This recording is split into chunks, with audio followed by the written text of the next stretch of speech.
Ladies and gentlemen, welcome to Comics Evolve, where we discuss all things around comics media culture with your hosts, Andy, Jarian, and Alex. Welcome to Comics Evolve with myself, Andy Stead. And I'm Jarian Gibson. And I'm Alex Stroud. We are back for another great episode. We've got episode 5 of Secret Invasion to talk about this week. But before we get started, Alex, how you been? Good.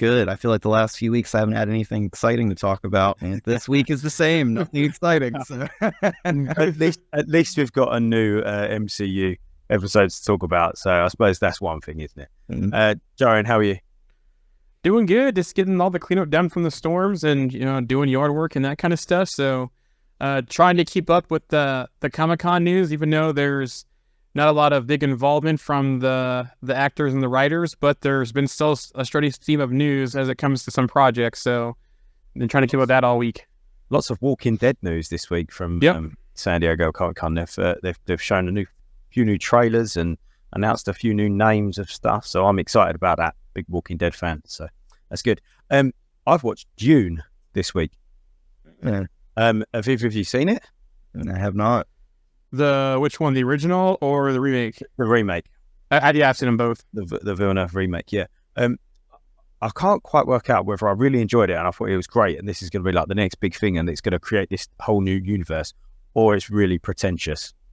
I'm not sure which one it is. Yeah, it was great at times. I'm sitting there watching it and I love anything that's got history and a lore about it, and you sort of dive straight into this world and it's got all of this rich history and, families and, sections of society and the galaxy and the universe that have been operating for years and blah, blah, blah, blah, blah. And this sort of is, all this sort of, like I say, this lore that's been going on. But on the other hand, you've got, it's really quiet at times and everyone's whispering, Timothy Chalamet's like whispering half the time and you have to put the subtitles on to realize what he's actually saying. But I did enjoy it, and I did. As soon as I finished watching the first one, I clicked the trailer on for the second one, and I'm instantly like, "Oh yeah, I do want to see this." So I guess I did enjoy it. But yeah, the cast in that is ridiculous, absolutely ridiculous. I was looking at it, let's go. Oh look, it's Josh Brolin. Oh look, it's Dave Bautista. Oh look, it's Oscar Isaac. Oh look, and you just keep going on and on and on, and every person that's in it is a huge actor. Must have cost them a fortune to hire those guys for that, but yeah, worthwhile watching. I'd say worthwhile watching if you like a big space epic. That's kind of what it is. So yeah, worth watching. Other than that, that's about the extent of what I thought. Oh, Scary Movie 2. my younger son likes scary movies, like just generally scary movies, horror movies. But he fancied watching Scary Movie 2. So that is like my favorite of the scary movies, honestly. Like, I love the scary movies. The first one and the second one were hilarious, and I think number 3 was really funny too. But somewhere like after, I think they're up to like 5. 5, yeah, I think so, yeah. I don't think 4 and 5 were that great, but the original few were pretty good. So. Yeah, and I mean anything that brings Leslie Nielsen into the fray is going to be good. So the third one, I think, or the fourth one, maybe, I'm not sure exactly when he comes in, but he comes in at one of them. But yeah, no, the second one is quite funny. They're just very crude, aren't they? And just they're in your face, like, we're not going to hold back. The third one is the one where he plays the president with the aliens, right?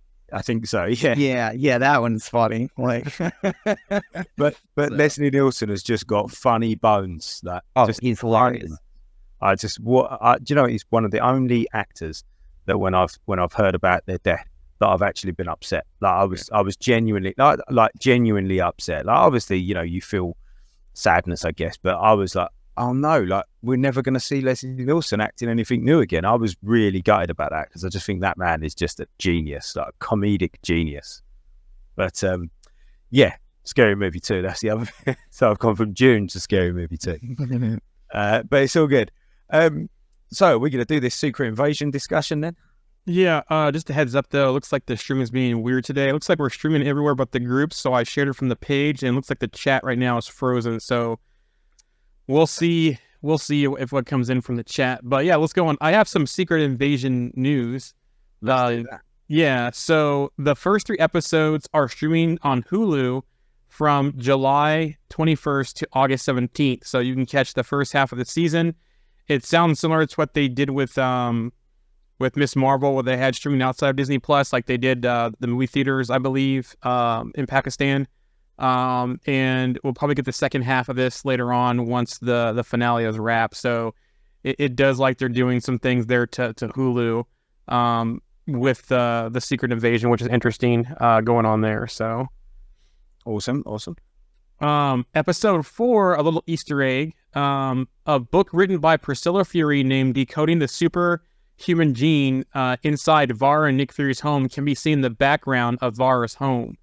So I wonder if this book is going to have any ties to X gene mutants, and is it an X-Men reference? Also, too, the research that Bruno was doing during Miss Marvel about Kamala's genetic anomaly as well, just all tie together.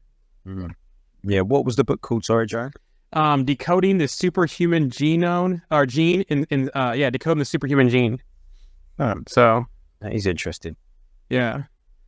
So I wonder if that's all going to tie together, and if Skrulls have been looking for that gene and studying X-Men and the mutation and that kind of stuff. So Yeah, I mean, they've obviously been looking for these, or Gravik at least has been looking for these powers for a long time, haven't they?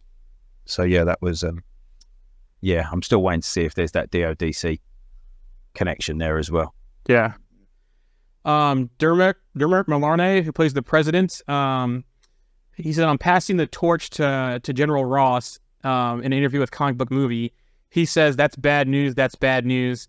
He's, "Yeah, no, I knew about this. I don't know what anybody's intent is. I couldn't ask for more. I am so fulfilled and thrilled to have been a Secret Invasion, but I have no concept whether Ritson survives." President Ritson, his character, lives on or continues in the storyline. It'll be a thrill, of course, but if I have to lose the next election to one American and it happens to be Harrison Ford, I guess that's fair enough, and that's okay. Maybe I can run.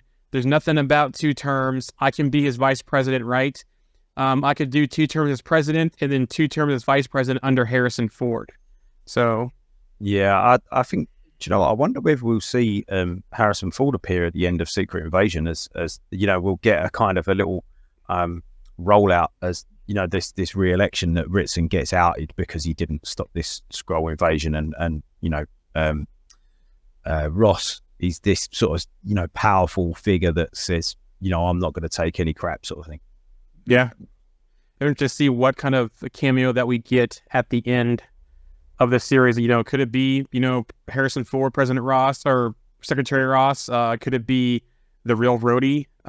Could it be, a number of people, maybe Monica Rambeau, Kamala Khan, maybe leading into the Marvels, because we know that's supposed to be a direct sequel to this. So I'm interested to see. I don't think we're going to get a huge cameo. I think it's going to be Armor Wars or the Marvels tie-in, but I don't think anything huge.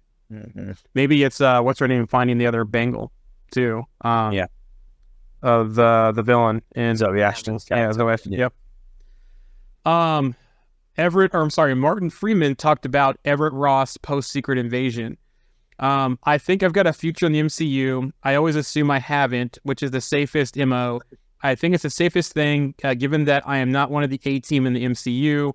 I'm definitely on the subs bench. I'm a good little substitute. I can come on when needed for about 5 minutes at the end of the game. I'm not assuming anything that I have a future in the MCU, but whenever it happens, it's a lovely bonus. He also addressed being a Skrull this entire time. I don't want to play Ross as a Skrull. I don't want to believe he's been a Skrull this whole time, so I don't.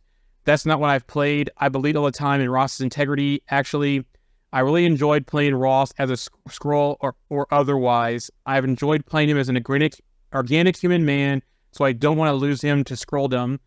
So no, Ross for me is not a Skrull, which is interesting because, if we get, say, for example, a Val appearance and possibly Val's a Skrull in the post-credit scene, maybe she's Queen Grenranki or part of the leadership colony that was mentioned in this series.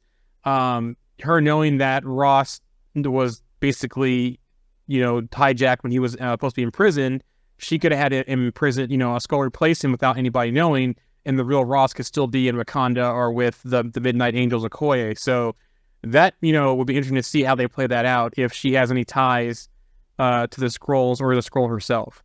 Yeah, I thought that was really kind of weird how they started off this show where he's kind of just like out and about kind of doing his thing. And I was like, this seems kind of like a weird kind of departure from where we just saw him last, Yeah. So I'm curious to see how they explain that, move forward with that. Or it could be Skrull Rhodey too that had him placed. That's true. Because he's in the government, he would have known, since he's high up in the government now, in the part of the president's special envoy, he could have known that he was hijacked and that he's off somewhere else, and that he could just had someone insert himself as him for now. You would just think that if he was like somebody who was wanted, that a Skrull wouldn't probably want to replace him. Yeah. It seems odd to me. And then not only that, but he calls like Maria Hill, and even though it's a Skrull, he's pretending to be him. So it's almost like Ross is working with Hill and Fury in that moment in the beginning of Secret Invasion. So that would mean that he's not wanted by them, but he's wanted by like the U.S. government. It's a very weird kind of thing. Yeah.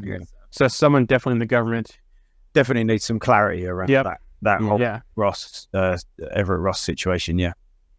And that's all I got for for Secret Invasion related news. So if we want to get into episode 5, we can start talking about that.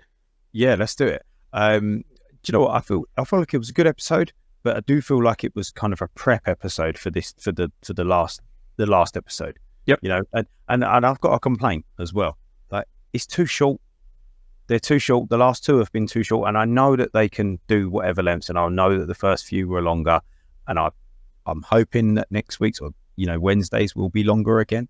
But this, for me, this genre, it needs a bit longer to sort of sink your teeth into things, and I think this sort of 20 minutes, 25 to 30 minutes, it worked well for WandaVision when it was these short kind of sitcom type episodes, and it certainly worked well for She-Hulk in regards to the length of the episodes. They needed to be shorter. I don't think, I know it wasn't the most loved show, but I think if it would have gone on for 40 minutes, it would have certainly been further down on a lot of people's lists. So 25 minutes was enough. But this, I was like, 30, I think it's like 30 minutes, 35 minutes maybe. And I was like, come on, like, give me more. I could have done with more information. Do you know what I mean? Yeah. And I agree. Again, it's their platform, Disney Plus. They can probably set the schedule however they want. Yeah, I know this was probably one of their biggest budgeted shows, especially for 6 episodes and for all the people they had in it. But still, don't paint yourself into a corner. Have more flexibility. This could have easily been a 10-episode series, or longer episodes at 6 episodes. Don't paint yourself into a corner with what time you have. Mm-hmm. Yeah. But the episode itself, I thought was good. I wasn't put off by the episode at all, and I thought it sat into the show, to the series really nicely. I still think I'm still kind of hoping that Fury. Well, not hoping, but I've still got my theory that Fury is still a Skrull and the real Fury is on Saber. But that's getting less and less likely every single episode, and I don't think that that's going to happen now. But yeah, I think that we've probably seen all the big reveals. Have we though? Because there's that one phone call he made at the very end and said, it's time, get ready. Who's he talking to? Yeah, who's he talking to, right? Is that going to be the real Rhodey? Could that be the real Maria Hill? Was the other one LMD? Or could that be LMD Maria Hill? Or could have been Monica Rambeau? I'm going to guess that he called somebody on Saber most likely to get their butts down for this final fight. Unless it's the simplest thing, the lowest common denominator. He called Gravigan and said, look, I have the DNA that you wanted and let's meet up. But, that seems too easy, for that one. Yeah, I personally, for me on this episode, I kind of feel like I've got 3 small issues with it. And one of those was the Secret Service with the president was like non-existent. Like, I mean, in this episode, there was like maybe 3 Secret Service people that surrounded the president the entire time. I mean, Rhodey walks in at one point and he's like, where's the president? They're like, oh, right down the hallway. And he's like, all right, lock this place down. Like, what are we doing here? Like, that is just like so ridiculous to me. The second thing that I had an issue with were the shooters that were trying to kill Gaia and Vara must have been stormtroopers because they missed every shot. They were terrible. I mean, you do not want these guys like doing anything for you. Like they are awful. And the third thing that I had an issue with was the weird change on the story where Gravik's just like, all right, bomb Skrullos. like, like have the U.S. hit Skrullos with a bomb. And I'm like, okay, like that's kind of weird. I get that, like, it's one of those things where they're trying to like wipe them out, but I felt like we were not going this way. And then all of a sudden it was just like yank the steering wheel this way and go this way. Well, and the whole motivation, though, was to start some kind of World War III to get Russia engaged. And if bombing Skrullos was it, since he had Rhodey there, then but he was going to kill sacrifice those people. And look at the end, plus the shells, right? The human shells he would sacrifice that are there. But it seems like his whole end game is for World War III to happen, let all the powers that be wipe themselves out. That way the remaining Skrulls can take over. Yeah, and so he's going to wipe out his own people to win that war. It seems like a very odd thing. Like, you need these are your soldiers. This is how you're fighting this war, and you're just going to bomb them all. It just is very strange. But I feel like at the end of this episode, when Emilia Clarke's character is talking about she'll put on a new face, this is going to set us up where we'll have like her pretend to be Nick Fury, go to fight Gravik. Gravik will think that he's like, basically like fighting the regular Nick Fury, and then out of nowhere she'll super scroll up and then maybe use that to help. She'll basically Trojan horse the Skrull. Right? Do you think we could see 3 Furies in this finale, and kind of that Spider-Man meme with the 3 pointing at each other? We'll see possibly the real Fury. We could also see Gravik impersonating Fury for the end of this fight, and then also either Emilia Clarke or Skrull Rhodey impersonating Fury as well. That'll be interesting to see that if they do some kind of Fury fighting Fury type scene like that, where there's multiple Furies fighting each other. We don't know which one's which. Mm-hmm. Yeah. I am just coming back onto your middle gripe there, Alex, which I do agree with. However, the shooters, try to shoot, that was ridiculous. Like, you come on, one of you's got a hit, surely. But it did show how handy Gaia is, like how good she is. Do you know what I mean? As a fighter. It was the sniper shot for me that somebody shoots from outside the window and they're like standing, one's over here, and it hits like a cup on the table in the center. I'm like, dude, how are you that bad? Like, like you've had all the time in the world to take that shot and you've still missed. Well, not only that, but you have to think that these people take people's memories and things like that are Skrulls. So like they should know how to shoot. They should know how to do all that. And like, I get that maybe some of these people that they're impersonating are just regular people, but like, you would think that at least like these people that are warriors for the Skrulls who use guns would know how to shoot somebody and kill them in one shot, but I guess not. So. Maybe they have bad long-range vision with a scope, I don't know. Maybe it's a warning shot. Yeah. So the list of the chat is sort of working here. So we have Jimmy Cloud on via YouTube. She thinks Fury is talking to Maria or Carol. I could see, I'm sorry, Monica, you mean, not Maria. Maria's passed away, so it has to be Monica. Yeah. But would they do Carol in two back-to-back Disney Plus shows? Because we just had her in Miss Marvel. I could see Monica. Yeah, I don't think that they're going to do Carol, because I think that whole thing with the harvest and everything, it's kind of nefarious for Nick Fury. I feel like it's maybe part of the reason why he's probably not gotten the Avengers involved, is because he knows that he's got their DNA and stuff like that he hasn't wanted to tell anybody, and he's had it hidden somewhere. And there seems to be some focus on Captain Marvel. I know, like, I think they want her abilities. I mean, it'd be terrifying to see a Skrull be able to binary up and, shoot through something and be able to be like almost practically unstoppable. But yeah, I personally kind of feel like, maybe the harvest has caused him to maybe not bring in a lot of the Avengers in this. Maybe that could be a reason. Sorry, Jimmy. I was thinking Maria Rambeau and not Maria Hill. So sorry about that. But we'll get to that here. Another from Jimmy Cloud via the chat. Some of the reviewers I watched theorize the hospital scenes were short-staffed and small scene because of the COVID restrictions. And then as far as Fury and Priscilla's house, why didn't Fury have bulletproof glass windows? That's a great point. He's a super spy and, always has, chess moves. And he did talk about his security at that place as well. Yeah. Vara said about the fact that she liked that one of the reasons she liked it was the security of it. Mm-hmm. I think she meant of the location probably more than the actual structure of the building, but you would have thought that Fury would have sorted that out. But if they did have some kind of bulletproof glass windows and they had armor-piercing rounds, that can make sense for the shot being off, that it got through, but it ricocheted off because of the protection on the glass. I don't know. I'm just thinking out loud here. Let's say that. Yeah.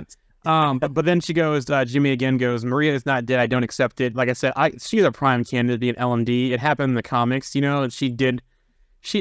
read any of the Secret Invasion stuff in the comics, she straight up robo-doped in all of them, and came back in the end. So I don't think she's done either. I think we might see an LMD or the real Maria Hill still involved. What if the person that was Maria Hill, will say in the first episode, who died was wearing a widow's veil? Yeah, that's true. You know, like maybe that wasn't Maria Hill. Maybe it was somebody else pretending to be Maria. And that would be kind of like a big reveal. Like maybe that was another person that Rhodey worked with, you know. And speaking of the Widow's Veil, obviously we got that callback and the Mason callback. Rick Mason. Yeah, the Rick Mason callback to Black Widow. They were a couple of nice touches there. It was nice to see him sort of turn up and that he's still on the scene, you know, sort of pulling things out of the bag there for SHIELD agents. Yeah, it's interesting too. He's the person you call. We don't have any other friends. You know, like you said in Black Widow to Natasha, and so that's who Fury called, and he got the Widow's Veil, and that could also come into play too because Sonya did make that comment to Fury about the Widow's Veil. Is that, you know, change everything, you know, or just the face?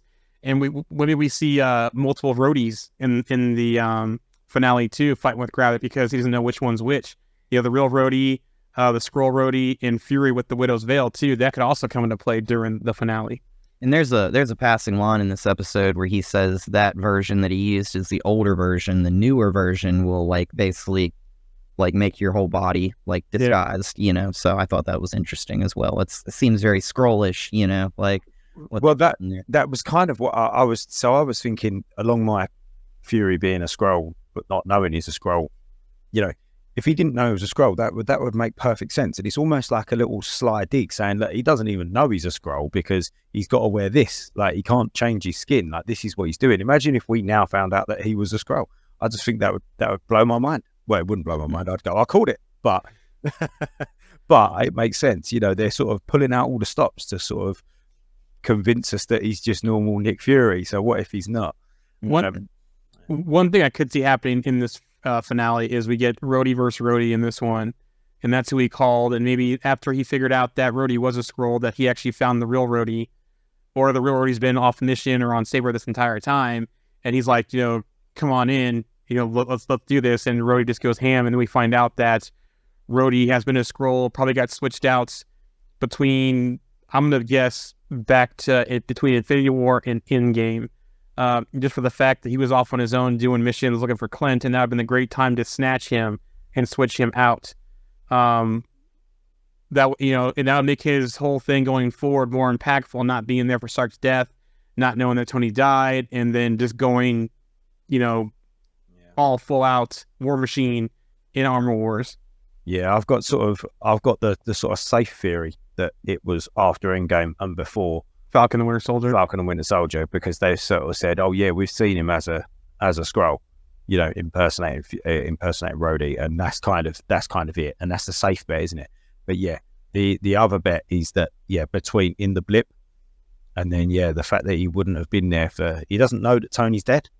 Mm-hmm. You know, he's going to find out that Tony's dead, which is going to be sort of quite gut wrenching all over again. Especially with that whole funeral scene that all of them were there, which would make you think, was anyone else in that lineup a Skrull in that funeral scene? Mm-hmm. You know?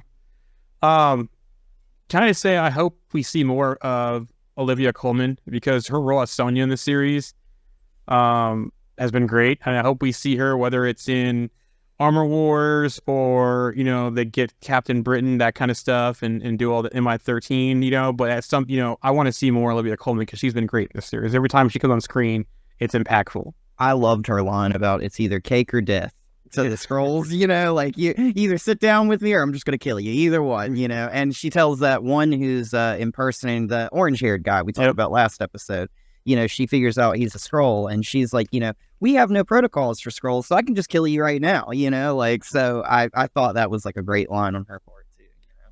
Yeah, she's hilarious. She's absolutely hilarious. She's got that sort of mumsy kind of feel about her, but actually, you know, she is solid, absolutely solid, and just so knowledgeable as well in regards to what's going on. You know, she never seems to, even if she sort of doesn't know what's happening, you don't get that impression, do you? You get the impression that she knows exactly what's happening all of the time. Which I really like. Just going back to Rhodey, he's really annoying, like really annoying. I hate him, which means that He's doing a job. Don Cheadle is doing a great job.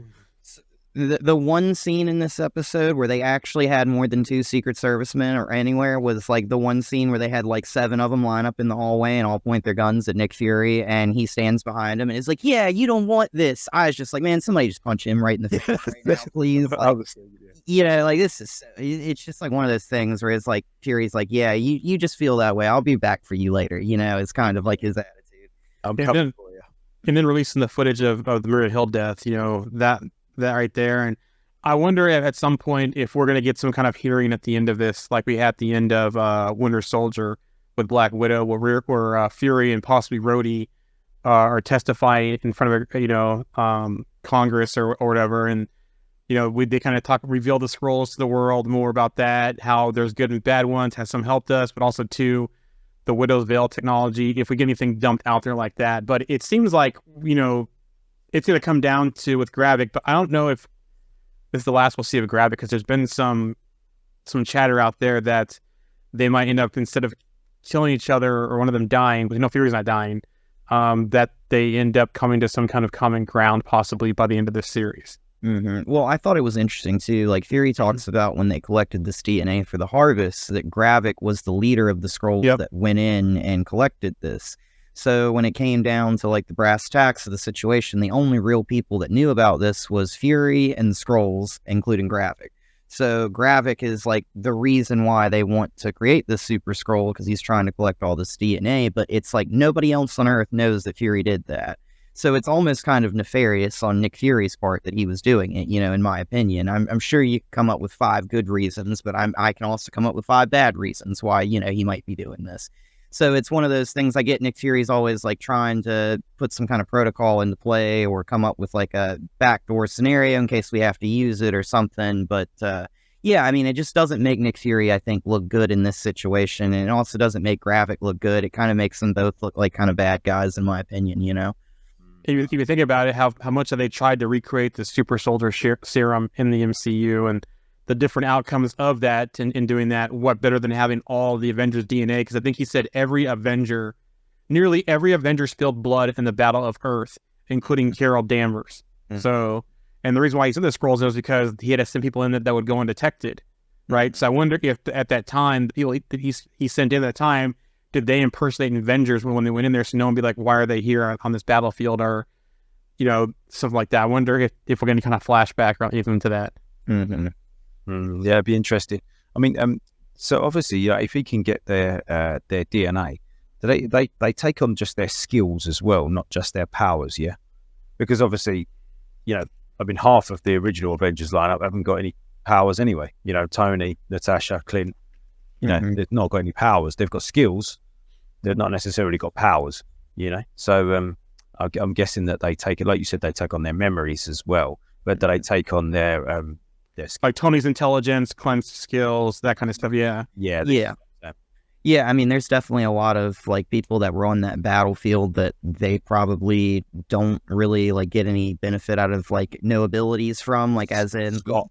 Yeah, like somebody that like they're not going to be able to have superpowers basically, but there are people like Spider-Man that were out there that like Spider-Man's no Carol Danvers, but they could totally use his DNA if they wanted to, like there's tons of people out there. We saw Cole Obsidian's DNA was used to make the Super Skrull. That was just one of the many people out there on that battlefield. So, I mean, you could just technically, like we've seen Groot was used. They could even go with like a Drax. They could go with Gamora. I mean, Corvus Glaive, the Outriders. Yeah. What's his name? The guy who moves stuff with his mind. One of the children. Ebony Maw. Ebony Maw, yeah. Like somebody like Ebony Maw. Well, he was there. Never mind. There was the other Ebony Maw. Yep, exactly. Yep. Yeah. So I mean, like they could totally go all over the place with that. And I mean, there were people that were brought into that battle, I'm sure, probably that weren't on the front lines that we saw, that were probably there, that they can just be like, oh yeah, they were there too, and we've got some of their DNA, So Howard the Duck. Yeah, yeah, they want Howard the Duck's DNA. So the more I'm watching the series and the more I think back about Nick Fury over the course of the MCU, he basically is Mr. Glass, but instead of being a supervillain, a genius supervillain, he's more like a government spook instead. Because you think about him and the way he's always planning and scheming, and it seems like he's down, but he's never down. He's always got 2 steps ahead. Mr. Glass. if you watch the whole trilogy of that series, that's Mr. Glass, that whole series, right? You know, you always thought he would, yeah. He's always got the plan. He's always got the sort of, he knows the outcomes to everything all the time. Yeah, that's what I quite like about this kind of, like Olivia Colman's character, like we were saying. She always seems to know the outcome of what's going to happen. We've been rewatching the Mission Impossible series. I'm not sure if I mentioned it. We're on the fourth one now. We just watched Rogue Nation, but it's a similar sort of thing. You know, you get to the end, and Ethan Hunt is kind of, he always knows exactly what's happened, like the whole movie, and you always think that he's kind of been fooled, or he's lost, or he's down and out, and it's like, actually no, he knows what's been going on the whole time, and this is his plan, you know. Which they kind of play on in this one. In Rogue Nation, they play on it a little bit. They're going to go, it just looks like luck. No, it's not luck. Like, I've planned this. Yeah, all right, cool, you have. But yeah, so Fury's the same. Like you say, Jarian, he's got this. He looks like he's planned out a route for all of this. And then you mentioned how Olivia Colman, Sonia, is always steps ahead too. Her line there, Darwin never sleeps. Like, you know, yeah. So it's like either we're gonna win or we're gonna die trying, basically. And him giving them the DNA, it's like, yeah. So yeah, that's it. I mean, I wonder whether she's, you know, she can see Fury's game, or whether Fury can see her game. Do you know what I mean? I wonder whether they can work each other out. Yep. You know, if they sort of had to fight against each other, because even in that scene when she did bring him in earlier on in the series, like, he was still like, you know, he planted the little thing. Yeah. She didn't know. Yeah, that's it. Yeah, I just think that's quite funny, like seeing them two sort of go off against each other. I got another question too. How many graves does Fury have? Because we knew he had the one on the state side after the end of Winter Soldier, and he's like, dead men need options. He has all over the place. You know, he picked, what were they in Finland? Finland, because it was cold. They honeymooned there with Priscilla. The Skrulls like the cold. You know, it's like, how many graves does dude have, you know, stationed throughout the world? And they all have patches and handguns. And I wanted to. in different crypts as well. Yeah. I was thinking you could fit a lot more in there. What kills me is I'm like, okay, so you've got this thing called the Harvest, and you just keep it in a headstone in Finland, like not surrounded by anybody. Like it reminds me almost of that scene in the Justice League movie where they have the 3 mother boxes, and it's like, hey, we're going to protect this one with the Amazons, we're going to protect this one with the Atlanteans. Oh, and mankind digs a hole 6 feet below. It was very... Yeah, I was just kind of like, what? Like, you would think this would be like at a compound somewhere or something. Like, I get why you're hiding there, because nobody would expect it, and it's cold, so it'll keep it preserved and everything, but still, it's like, you know, like, it just felt weird to me, you know? Like, it felt the gun and the eye patch they had stored in the mausoleum felt more protected to me than the one, than the Harvest being out in the top of a head. Well, he had a combination on it, though, so I don't know. He had to blow on it. He had to blow on it. He would, didn't he? Yeah, that was quite cool. But, that was strange. But yeah, I think that this is setting this up for this last episode. I'm hoping we're going to get, I know that didn't, Samuel Jackson said a couple of weeks ago that he didn't want the last episode to kind of stand out or something. He said something along those lines. Consistent. But I'm hoping that we get a real sort of big blockbuster last episode. I would not. Go ahead. I was just going to say, I would absolutely love it if he takes the Harvest and he gives it to Emilia Clarke and has her fight Gravik with like the abilities of the Harvest in her now, like super scrolled up, you know, and then she can overpower Gravik, I feel like, in that situation, you know. I was going to add, if we don't get a good finale, you know, it's more of the same, like Fury's been kind of teased, and hopefully we get a great post-credit scene. Yeah. Also, too, there's been a lot of chatter about Quake, Daisy Johnson, you know, being the person he called. It's not happening. You know, everyone's like, Agents of S.H.I.E.L.D. stuff, all that kind of stuff. There was one thing he did mention, though. He did mention Calvary, and we know that Calvary is Melinda May. And Agents of S.H.I.E.L.D., so it'd be interesting if we saw her show up, somebody called maybe on Saber, you know, that kind of thing, but I don't expect to see anything big for the person he called. It's like I said, it's probably the least common denominator, probably Gravik, but it could be a number of other people, Rhodey, Monica, LMD Maria, kind of those things, so I'm interested to see who that person's to be on the other line, because someone's had been getting ready. It could have been either the real Ross, even, the real Everett Ross. You know, maybe he had some tie to him too, with him being with Midnight Angels, or I don't know, but I don't think it's going to be anyone big. But that would be interesting if they did bring Melinda May, and since you mentioned the Calvary. Yeah, I think we might see something like that in Secret Invasion. Secret Wars. We might see them coming in Secret War or something like that, but not. I don't think in this project. I can see why they people think that, but I can't see it myself. Not now. Yeah, because I guess she was involved in the comics run of it, so Yeah.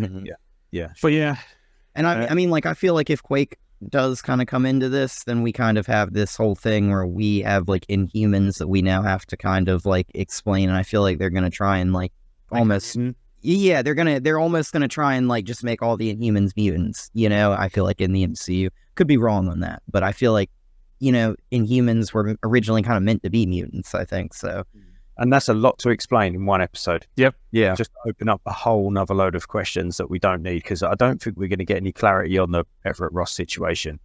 There's going to be other things that we're not going to get clarity on. So we don't need another load of questions before we finish this out at all. But yeah, I think that I'm confident this is going to be a good finale episode. I think we're going to get some good good scenes. I hope we get a few more. I hope it's not all just sort of, you know, crash bang wallop. I hope we do get a few more good pieces of dialogue between a couple of characters, because I think that's been a highlight for me this series. The dialogue that's been there between Fury and Rhodey, or Fury and Sonya, or you know, Gaia and a dad, or whatever it is. But I think those sort of set pieces, those dialogue set pieces, have been a real standout for me. So I hope we get a couple more of those as well. Yeah. Also, too, it was good to see Vara still in the mix, Priscilla, even after what happened between her and Fury, which makes me think, like I said before, that we're not, that's not the last we'll see of her, especially with her helping Emilia Clarke, or helping her Gaia bury her father and have the proper Skrull burial for Talos. So I wonder if we'll, you know, where else we'll see her in the mix going forward in the MCU. which I loved how they did the burial scene for Talos, because it was like straight out of an episode of Supernatural. That's how they buried the hunters in Supernatural, and the fear is in Supernatural that if they don't burn them that way, they don't want them to come back as a vampire or possessed or something like that. But, you know, it's very much reminiscent of that, like, old, like, Viking thing where they put them on a boat and push them out and light it on fires. Yep. And I really like what they did there, and they had that dialogue and everything was great. It's bad we're not going to get any more Ben Mendelsohn in the MCU. Man, yeah, he's one of the best things of this show, I think, you know. Yeah, he was fantastic. Absolutely fantastic. Great actor. He was in Vertical Limit as well as a youngster, by the way. I watched him Vertical Limit the other day. Yeah, and lastly from me, I'm still betting on that we're going to get Abigail Brand, like Gaia. Finish this series out, taking on the identity of Abigail Brand. Yeah, and I definitely feel like Gaia is going to become Fury's probably right-hand person and replace Talos. Yeah, and she'll be like kind of like that Hill / Talos kind of like, you know, going both ways, I guess, you know. Yep, 100%. And she'll that's where the green will come from. The green, you know, the green hair, the green sort of look about her. It'll be a little sort of subtle nod to the fact that she's a Skrull. Yeah, definitely. Agreed. Okay. Should we move on to the news of the week, Jaren? Yeah, let's start off with strikes. We had a few of our actors across different Star Wars, MCU, or Marvel and other projects speak out. So we got a couple of quotes here. Giancarlo Esposito says, "I remember when work was sparse, I could go to the mailbox and count on a residual check to be there and pull me through." Of course, Moff Gideon from Star Wars he plays. Michael Chiklis, who played the Thing in the first Fantastic Four movies, which was the best thing so far, says, "There's perception we're a bunch of spoiled brats that make an inordinate amount of money. That's categorically false. The majority of this industry works 85 hours per week. Yeah. They still can't meet their bills, can't pay for basics. Compensation for hard work I had already rendered, and it's reused. Those days are long gone." And then Andy Serkis, of course, who, you know, Star Wars, he's directed Marvel films. He played Claw, thank you, Black Panther. Says, "When the pandemic was happening, what was everyone doing for 2 years? They were watching shows that are still being made during COVID, people working within the protocols. you cannot undervalue artists' contribution to the human condition. Which, reading more into this, it does sound like, there's like that top tier of actors and actresses that make a lot of money, but then the rest are just everyday folks like the rest of us, and I was watching some stuff too. The amount of things they have to pay for stylists, publicists, that kind of stuff. I can see where this goes, and the studio making all the money without, whether it's streaming or residuals or just that kind of stuff, not helping out. Even if you have to go film and, like I say, you get on a show. I saw one example. You get on a show and you live in California, but that show's, say, filming in Canada, right? They give you an initial allowance to help you there, but if that show's on for multiple seasons, and you get into like 5, 6, 7 seasons, you're traveling back and forth yourself. You're maintaining 2 locations yourself. You're possibly traveling family back and forth yourself. All that kind of stuff adds up to the bottom line. So I can see where some of the angst here is with that, and with all the money the studios make, there should be just some kind of better fair share in there for what they do. Yeah, sure. There needs to be more. I mean, it's a similar situation with lots of trades, isn't it? There needs to be more pay parity. Mm-hmm. Nobody begrudges, your Hugh Jackmans or Andy Serkises or Robert Downey Jr.'s or whoever it is earning lots and lots of money.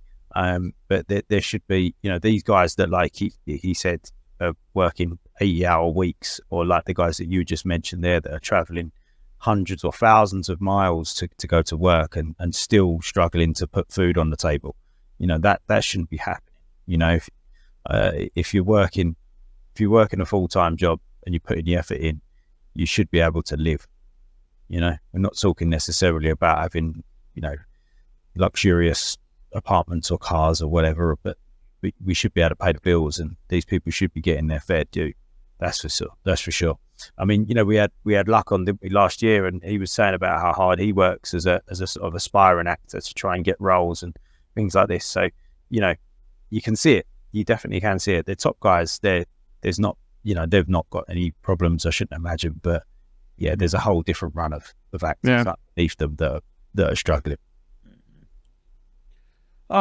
Also be reported, studios are losing at least $600K per week for each halted production due to their willingness to pay actors and writers fairly. So every project basically that's being halted, not going forward, $600,000 a week costing them, and that's what multiply. Yeah. Wow. We are going to have some delays due to this. Dune 2 was supposed to be the end of this year, is now being pushed into 2024. Aquaman 2 is being considered for a new release date. Deadpool 3 is expected to be delayed if the strike lasts longer than a month.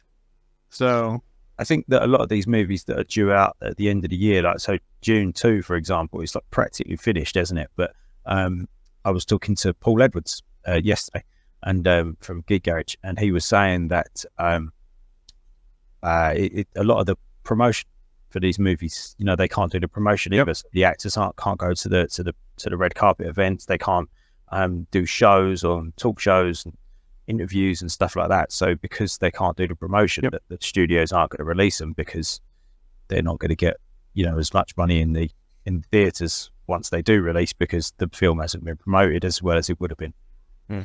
I don't know, but look at Barbie though. So I'll use Barbie as an example. Barbie right now is killing it right now in movie theaters, and they kind of destroying, it's killing it. Yeah, my local movie theater here, I haven't seen this many people dressed up for movies since the first Black Panther movie, right? Mm-hmm. You go out to the I was driving by there because Home Depot is by there where I live, and so I drove by it a couple times, and that movie theater has been packed. People all dressed up in pink, that kind of stuff.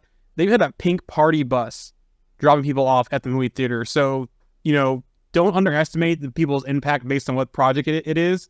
Some of these projects will still have a lot of people show out with or without promotion, because let's look at Barbie. Like I said, their people are just dressing up and showing out. Yeah, mostly it's certain demographic, younger people, some of the older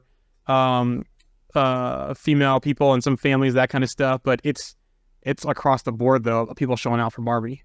Yeah, I mean, that movie is done like $70 million, plus its opening day. I think it's going to do probably like $150 million or something this weekend. I think last I checked, they're about targeting 155. Yeah, so I mean, that's just killer for an opening weekend. I think that's probably one of the best domestic box office openings probably of this year. I think it is. Yeah. I think it is. Yeah, I think I read that it was the best domestic opening.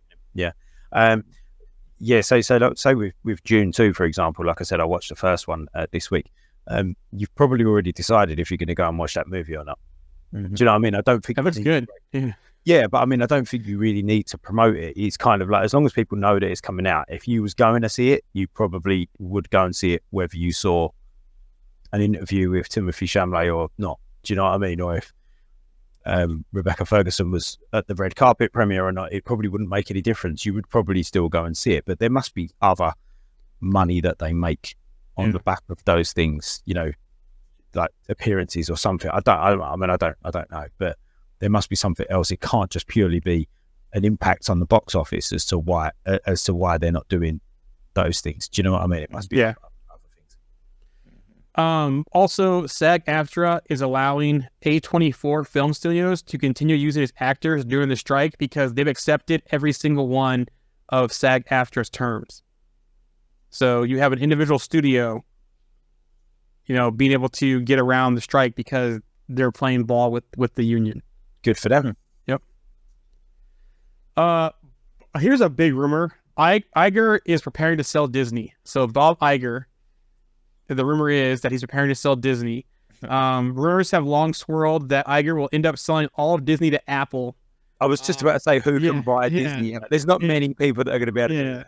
It's still hard to imagine Iger selling Disney to anyone. He's always been a builder, not a seller, but Bob the Builder is doing a lot more cutting this time around. So, yeah, Apple got a lot of big stars. They're doing a lot of their own movies. They have their own way to stream. They have their own that place. So Apple, you know, could be a one-stop shop. And, you know, that's, like I said, that's probably the one I could see doing it if they're going to do all of Disney. Or I wonder if they break off some of the studios like Marvel and Pixar, those other ones, into other pieces too as well. Well, and I hate to say it like this, but if you're Apple too, it allows you to market yourself, right? Like suddenly all the computers and all electronics can be Apple in all of Disney projects, you know? So like if you can totally do that, then you can be like, hey, look, Nick Fury's using an Apple computer now. And it's like, oh, okay. And like suddenly, you know, you're marketing yourself within your own stuff if they do buy it. So, I mean, I could totally see them do it. Their communication devices now and spy movies are AirPods. Yeah. Yeah. So. From San Diego Comic-Con, we have a new Avengers Lego Disney Plus project announced. So the 23rd is going to come out this year. It's called Avengers Code Red. It's featuring Hulk, Black Panther, Steve Rogers' Captain America, Sam Wilson's Captain America, Thor, Black Widow, and Iron Man.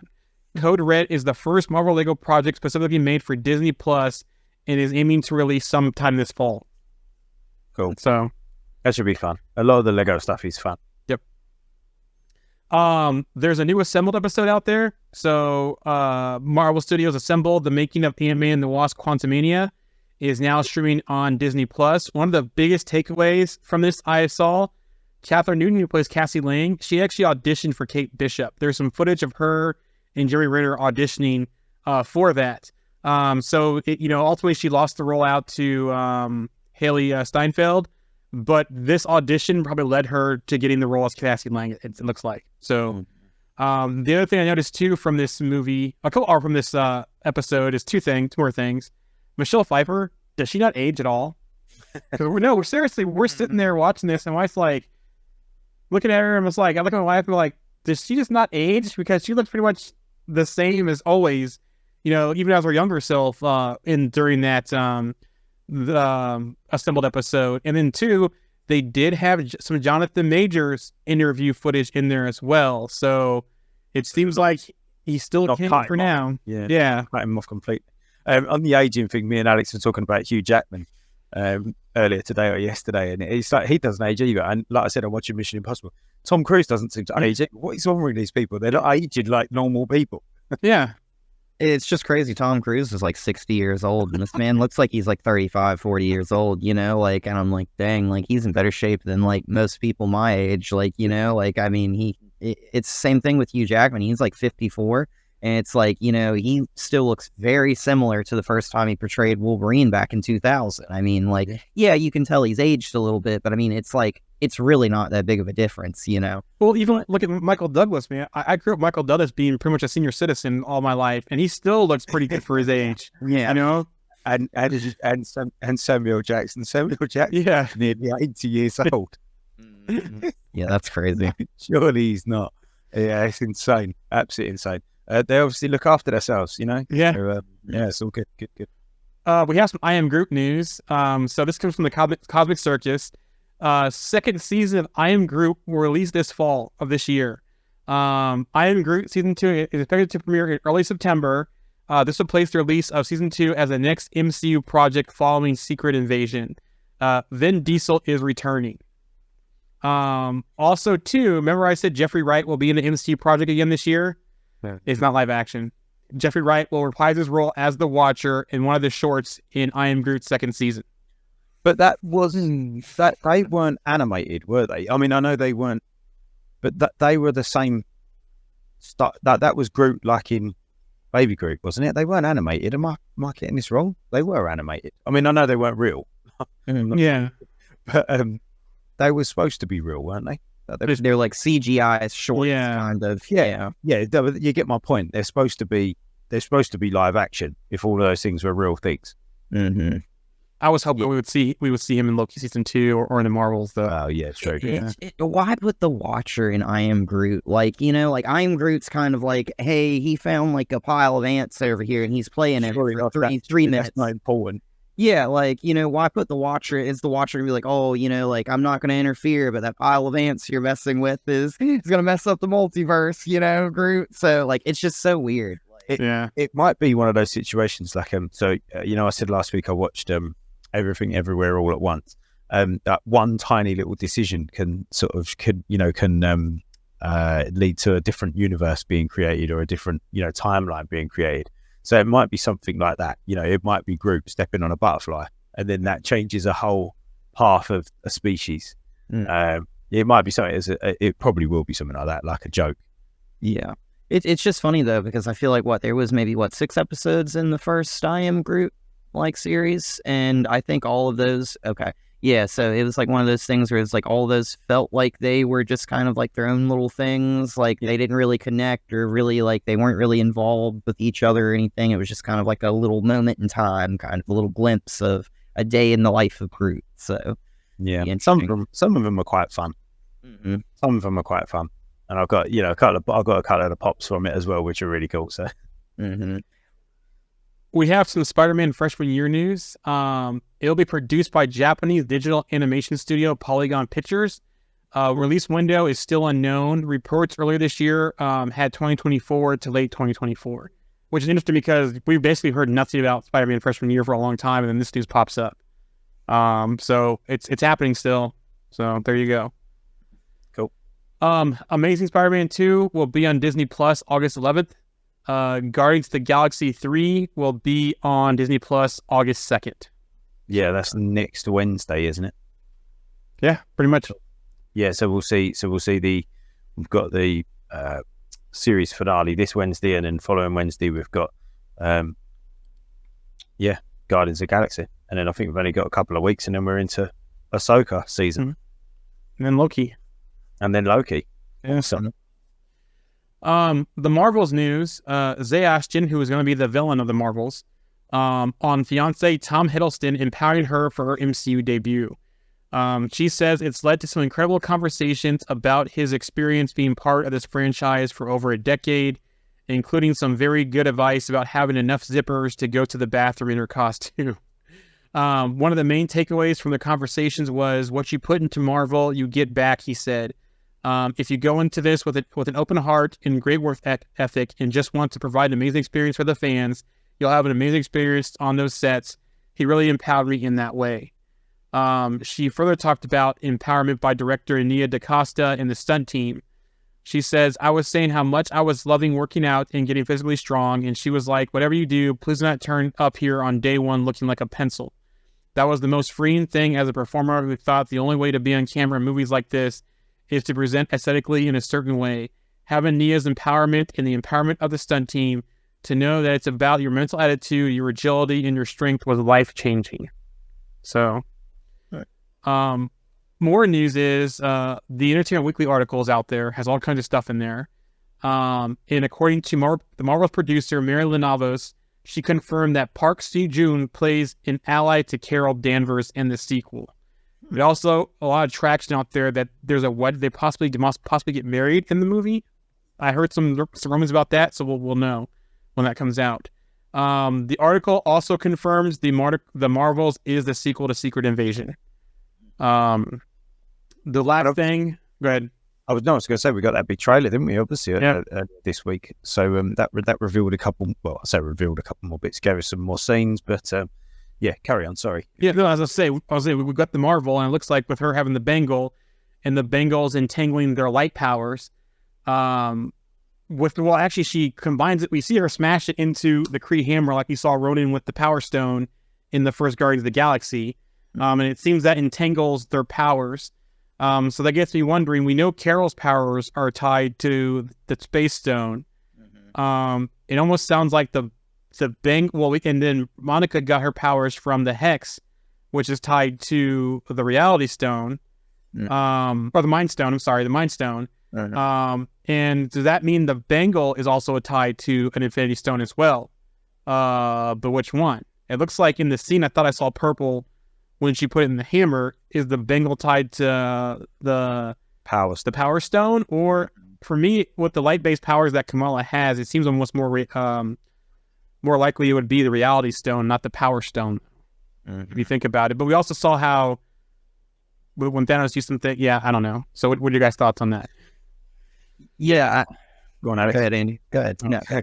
No, I was going to say, he's interesting how that I've been thinking this that ever since we saw that first trailer, because I was thinking, right, Captain Marvel's powers come from a stone, so the Monica's in a roundabout way come from a stone. Kamala's didn't, as far as we knew. She's got this mutant gene, and she's got the bangle. That's where her powers came from, as far as we know. So unless we're going to get some more information, then it's kind of strange how her powers are entangled with I understand their powers being entangled with each other completely. It makes perfect sense, but her powers being in there, that doesn't sit at the moment. So unless it's the Bengal being hit with the hammer, the Kree hammer, and maybe that kind of does it. So it's kind of weird. Like, I feel like the Bengal and the Ten Rings are possibly going to end up being like Kree tech that ended up on Earth maybe thousands of years ago. I mean, we saw the Blue Hand had the Bengal, in the Ten Rings kind of place. I feel like that kind of gives us maybe like a little bit of a tie there. But it's really weird to me because, like, I feel like the whole tie of the Bengal is supposed to make them basically like handicapped, all three of these fighting against the villain in this movie, because it like the whole line is like, if they use their powers, it makes them switch places because of this entanglement, right? So it's going to be one of those things where it's like, hey, we can't use our powers, but then they're going to realize they can. They just all switch places. So they just have to figure out, like, through the switches, and so you see that nice scene in the trailer where we have them all switching places and everything. And I think that's where they've kind of got everything nailed down. But I at one point thought that maybe this was like some sort of like Infinity Stone tie, but then Kamala puts that band on and she says quantum when she puts it on.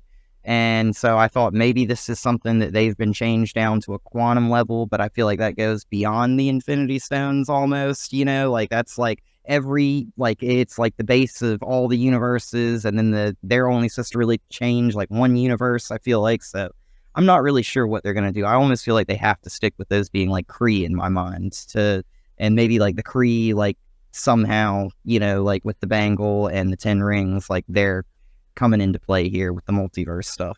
Well, there's another thing we could do types 2 as well. Did Ronan's hammer get destroyed in the Guardians of the Galaxy 1? Yeah, it broke up, didn't it? It broke up. So I wonder, so it broke up, but there are pieces out there still. I wonder if they got those pieces and formed a new hammer with it, and there were still some remnants of the Power Stone in there. That would make sense to why her basically combining the hammer with the Bengal in the trailer being the Bengal plus those tiny Infinity Stones where they can get entangled. Maybe there's some of that there, and that could be why. That would be the easiest explanation for me, is they showed a scene of her getting the remnants of Ronan's hammer and rebuilding it. Yeah, and I mean, we saw Ronan held the Power Stone, but a small part of me thinks that maybe things like the Bangles and the Ten Rings were made to try and handle Infinity Stones maybe in the past. Like maybe because they would burn people up or burn them out. So they were like, hey, we'll create these weapons that'll give somebody the ability to be able to hold an Infinity Stone. I don't know. When is the date? Oh, it's the 10th of November, isn't it? Yep. Yeah. So we're going to get Loki before that. Mm-hmm. I'm just trying to think if there's any connections with Kang and his rings, the rings that were sort of floating around in the quantum realm, looked very much like the Bangles, didn't they? The blue and the writing on the Bangles and the 10 rings, it all kind of fit in together. So we're going to see most of Loki. Most of it, maybe all of it. It comes out on October the 6th. I'm just going to see if it's 6 episodes. That's 1, 2, 3, 4, 5. The sixth episode of Loki will debut on the day that the Marvels comes out. Mm-hmm. So I wonder whether there'll be any sort of quantum ties there. I'm just glad we're seeing more of Kamala's family. They were like an absolute blast in the series. Hopefully we see Bruno and possibly what was the other guy's name that was clandestine? The other one that had the light powers too. Yeah, hope we see more of him, and then also the Red Dagger, her friend as well. That way we get some more information on those guys. I wonder if we'll get any more. It was Cameron, wasn't it? Yeah, Cameron. Thank you. I wonder if we'll get any more stuff about the clandestine as well in this movie, and any other fallout from that, and along with DODC as well. Mm-hmm. Yeah. X-Men 97. Executive producer Bo DeMaio confirms at SDCC the team is currently working on a season 2 finale for X-Men 97. So we have season 2 confirmed now, pretty much. He said production is going really, really well. We're just in post-production on season 1, and right now writing the finale for season 2. He said, I cannot be happier. So they need to hurry up and release season 1. Yeah. They did show some footage, and it looks. I've heard good things with the footage they showed. Hopefully, they release some kind of trailer for it. So, you know what? I've been thinking about this season announcements because again, with SDCC, there's they announced that it's going to be a season 2 of one of the Walking Dead spin-offs. So, Dead City, the one with Maggie and Negan. Season 1 hasn't even finished yet. Season 1 is airing. The finale is airing tonight. So you kind of like, right, okay then. I mean, it's like, I guess it's in a similar way, it's like seeing Nick Fury in the Marvels trailer. We kind of, okay, so we know he's going to survive out the back of Secret Invasion. And as much as, because I think there was before Secret Invasion aired, somebody said, yeah, Nick Fury survives out of Secret. I don't think that's much of a spoiler. And you're like, no, it is a spoiler. But then again, you'd already seen him in the Marvels trailer. So you were like, oh, okay. So it just changes things, doesn't it? It changes your perception on what this series is going to be. Like now I'm kind of like, okay, we're going to get another series with these two people in New York, unless it's not going to be called, they're not in New York anymore. And there's one series, another Walking Dead series. The series 1 hasn't even aired yet, and they've renewed it for a season 2. And I'm like, hold on, it's not even out until October.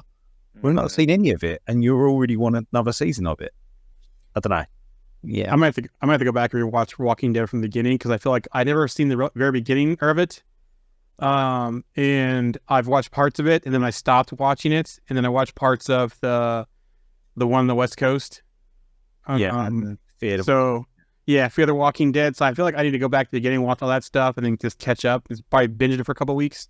There's a lot. There's a lot towards the sort of middle / end of the series, the main series, that you could probably just forget about. That it was just very much a lot of mincing about the forest, basically, for about 3 years. About the forest.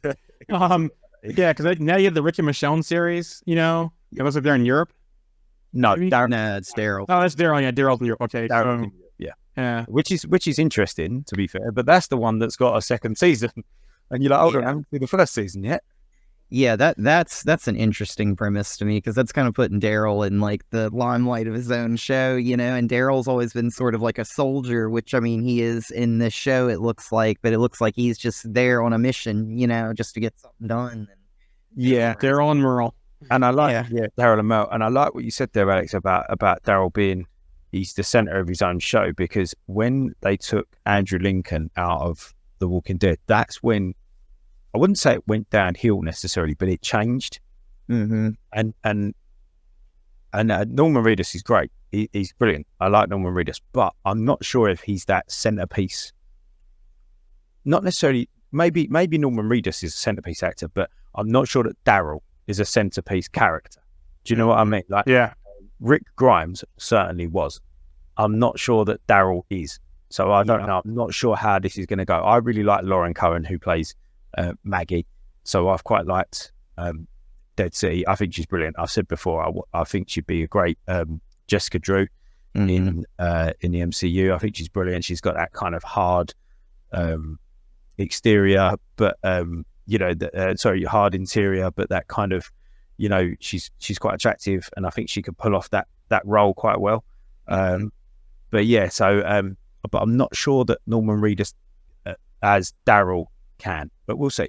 Yeah, and it's really interesting too because I think he originally auditioned for Rick too. Reedus. Oh, really? Yeah, I think if I remember correctly, but that character that he plays, Daryl, doesn't really have like any like comic history whatsoever. I think they sort of just made all that character up for him.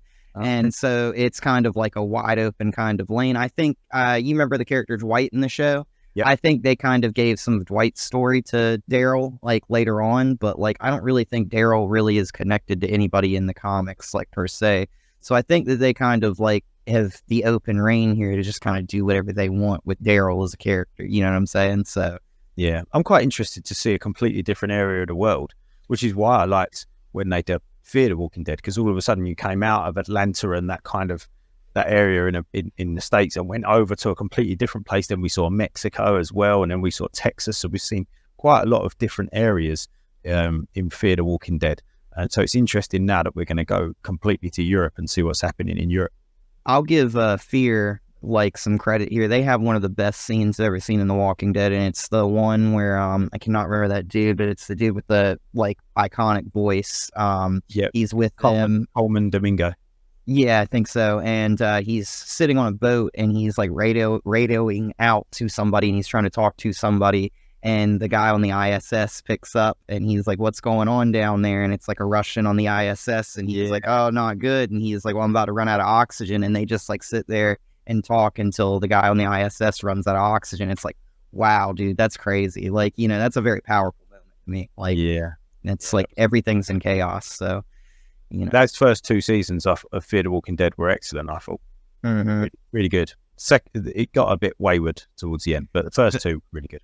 The one where they built a plane in like 45 minutes and then flew it out of a nuclear zone, I was like, dude, come on now. No, absolutely not. Like, I don't care if this guy's a pilot. Like, none of you can put together a plane. Like, who do you think you are, B.A. Baracus? Yeah, this guy had his pilot's license for 2 weeks. It means he can fly a plane, like, okay. Like, yeah, one that you barely put together. Yeah, I'm sure, so, but, yeah. Anyway, let's move on.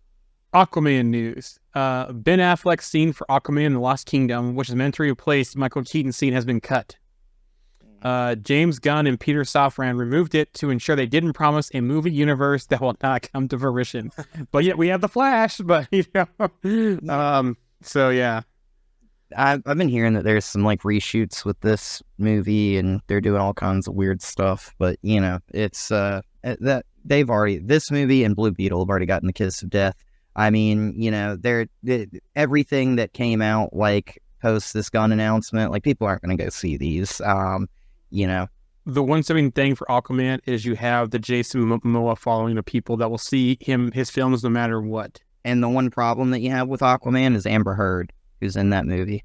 So, she's still going to be in the sequel? I think she's still in it. Like, I could be wrong. So, but yeah, I mean, like, it's so doomed, isn't it? It really is.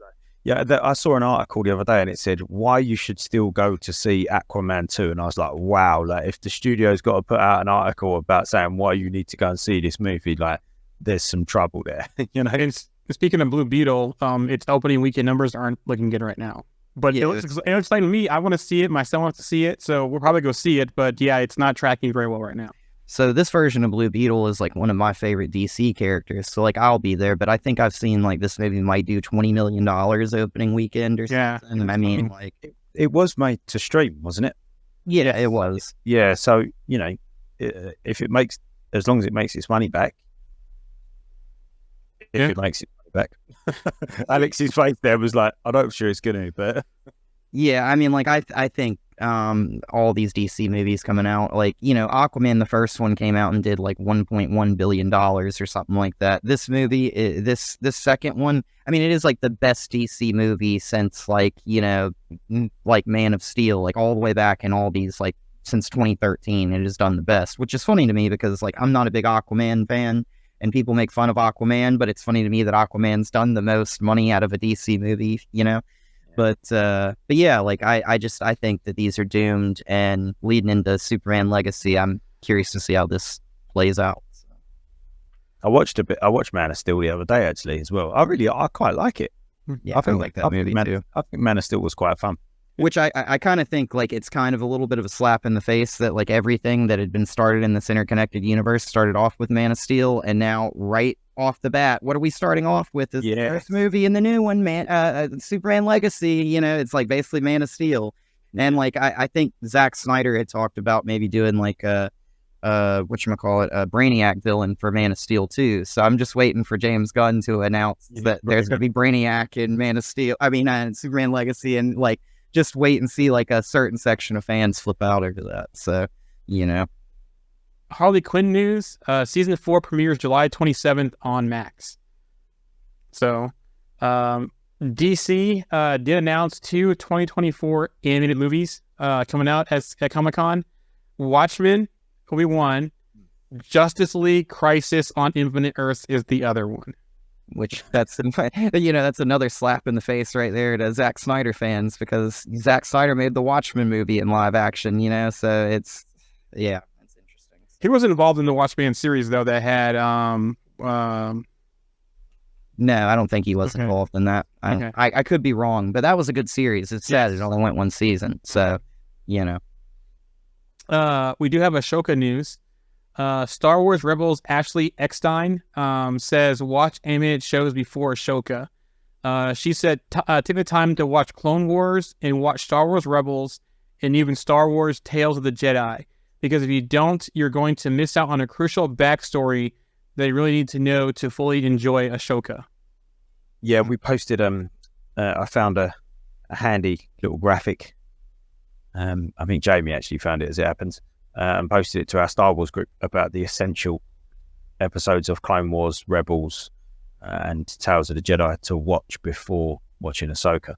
So there's definitely some homework to be done there if you haven't really got time, like me, to catch up on every single episode of Clone Wars and every single episode of Rebels. Apparently they are, but certainly towards the end of Clone Wars, it's very good, and apparently the whole of Rebels is excellent. But it's a massive commitment. I tried. I got halfway through season 1, I think, and it was just it's just too hard. You know what we can do? Just have Mark on and have Mark explain it to us. Yeah, it could do. Yeah, It must definitely get Mark on when we're talking about Ahsoka. Sure. Yeah. He-Man news. Oh. So Masters of the Universe live action movie is now dead at Netflix. They have dumped at least $30 million into development of it. Yeah. And now Mattel is shopping for a new buyer. How have they dumped $30 million into the development of a movie and got nowhere, and then dumped it? They're trying to find some pieces up for it. If they've got money they want to give away, they can send some my way. I mean, I'll take a meal.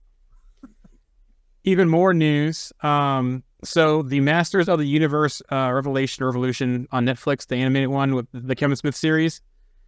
My favorite person in the world. Some good news there. Keith David will be joining as Velen Hordak for the next season. Kevin Smith, who is at Comic-Con, he teased that Orko, the little wizard magician dude, will have a frenemy that will be revealed at the Mattel booth at San Diego Comic-Con. It turns out it's Gwildor. So if you saw the Dolph Lundgren live action film from the 80s, 87 actually, that he's the inventor, the little guy eating the fried ribs, the inventor, he debuted in that movie. So Gwildor will have a frenemy, Orko will have a frenemy in Gwildor for the new season. So Wow, that 87 one. Yeah, I remember that quite clearly. I had Man at Arms, Tila. the Grayskull playset and all the figures and and Thundercats. Can we see a Thundercats live action movie? So have you guys seen the new Transformers movie yet? No. I'll be quiet then. Okay. You got let me know if you see it or if you don't care will. about it. No, I will see it. I do care about Okay. this. Don't spoil. Okay. Don't spoil it. Moving on then. Teenage Mutant Ninja Turtles. The original 1987 animated series is coming to Nickelodeon ahead of their theatrical release of Seth Rogen's project, Mutant Mayhem. Nickelodeon has acquired global rights to the storied Fred Wolf series, which follows the adventures of the heroes in a half shell. Leonardo, Donatello, Raphael, Michelangelo. Under the deal, all 193 episodes of the original series, which ran from 1987 to 1996, are set to debut digitally on Nickelodeon-owned and operated channels such as YouTube, Pluto TV, and I never heard of this one, and O&O linear channels. Later this month in the U.S., followed by Nickelodeon-branded channels in digital platforms internationally. The acquisition was announced Thursday during the Paramount Picture presentation for for Mutant Mayhem. I can't even type. For Mutant Mayhem. 197 episodes. That is 93. 93. Yeah. 93 episodes. That's an undertaking. That is. Yep. Even though they are only like 20 minutes long. So yeah, they're getting the whole catalog. I wonder if they're gonna get the actual movies too, like the live action movies they had, also as part of their catalog. We have some Invincible news. Season 2 is gonna be November 3rd. When that comes out. They have some new guest stars, voices for season 2: Josh Keaton, Peter Cullen, Chloe Bennett, Tim Robinson, Rhea Seehorn, Tatiana Maslany, She-Hulk, and Calista Flockhart are going to include to be new voices for season 2. Before season 2 arrives, though, you can witness the rise of Samantha Eve Wilkins in Invincible Adam Eve, a special origin story, and that is out now. It's in that one episode. It's out now on Prime. Chloe Bennett is the actress that plays Quake, right? Yeah. Mm-hmm. Okay, Yep. cool. And then Peter Cullen, he's the one that voices Optimus Prime. Optimus Prime, yeah. No, yes, it is. Yeah. Yeah. Yeah, because Frank Welker does Megatron, doesn't he? Yep. In Starscream. Or is it the other way around? I'm not sure. But yeah. It seems like so long ago that I watched Invincible season 1. Yeah. So long ago. Like I'd almost forgotten about it until I saw the article that you shared the other day, Jarian. So I'm looking forward to that.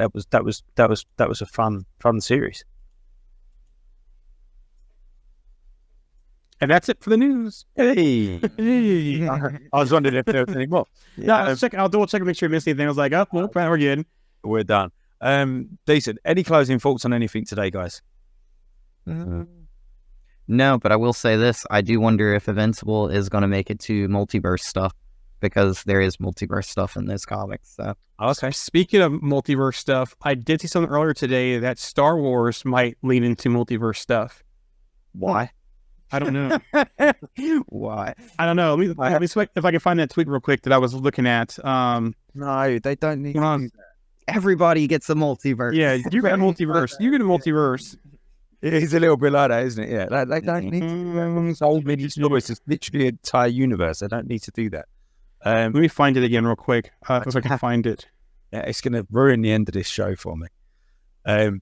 Okay, fair enough. No, I don't feel like Star Wars needs a multiverse. It's got enough universes or enough galaxies to not have to tell multiverse stories. Why not everything needs a multiverse. Don't jump on the bandwagon, basically. You know, they don't really need to do that. I didn't know that they done multiverse stuff in Invincible though. Yeah, there's there's like some stuff where he meets like other versions of himself, and you get to see like all the other costumes and all the different ways, I guess, their attitudes and stuff. It's very interesting seeing like Mark across the multiverse and stuff like that. So Yeah. Might have to give that series a rewatch, actually, just the first season. I only watched it through once, so might have to give it a rewatch. it is so brutal. But you remember that conversation we were having, a conversation about who would win in a fight, like Homelander, Omni-Man, and like all that not too long ago. And I was like talking about how Omni-Man is just absolutely like, he just doesn't care. He'll just destroy everything. That one scene where he destroys that entire planet is just like, just like, whoa, it's like in a minute, he's just going through, just destroying everything. It's like, whoa, like it's Ruthless. Absolutely Yeah. ruthless. yeah, it's awful. Speaking of this weekend too, have you guys seen some of the cosplay stuff that's been going on from Comic-Con? There's some pretty cool. I guess Marvel's gonna post it. Their Twitter account had a bunch of stuff that was pretty cool. I'll see if they post it to their Facebook page, and I'll share it to our page. But there was some pretty cool cosplay going on at Comic-Con. Have you found this Star Wars multiversal I'm searching real quick. Hopefully it doesn't exist and you was just imagining things. That could happen too. I'll throw one more thing out there too. Apparently, Mortal Kombat is doing a thing where you can play as Omni-Man and Homelander. And Homelander. Oh, And COD's already done it to where you can play Warzone and stuff like that, and you get Vault like superpowers, so you can like inject yourself with something, and you can get laser eyes like Homelander, or like electric discharge or super jumps and stuff like that. Yeah, so even Call of Duty's gotten into that. I played this weekend and was like, what is this laser eyes? And it makes you like lift up off the ground and just like shoot a laser out of your eyes. Like, it's very Brilliant. interesting. so the reported news is that Ashoka series will bring multiverse to Star Wars. I have no idea about that, but that's what it was. I saw. I just found the tweet. We'll see. Okay then. John, where can I find us? You can find us on the usual places. It looks like there's some stream stuff going on that I gotta check with our groups in the chat today for some reason. But you can catch us live on Twitter. But if you want to be involved in the chat, make your way over to YouTube, Twitch, Trovo, Quick, our Facebook page, or one of the Facebook groups if you want to be involved in the chat, because we can't see Twitter chat in the streaming app. And then, as always, you can catch us on Instagram. We have posts about stuff from the group and short videos and that kind of stuff. Comics Evolved everywhere except for Instagram and what's the other one? Threads? No. Oh yeah, Threads and Instagram and TikTok. It's Comic Evolved. So that's where you can find us. Brilliant. It's been a pleasure. We'll see you next week for the Secret Invasion finale episode. Take care. Enjoy seeing Quake. I'm just kidding. Bye.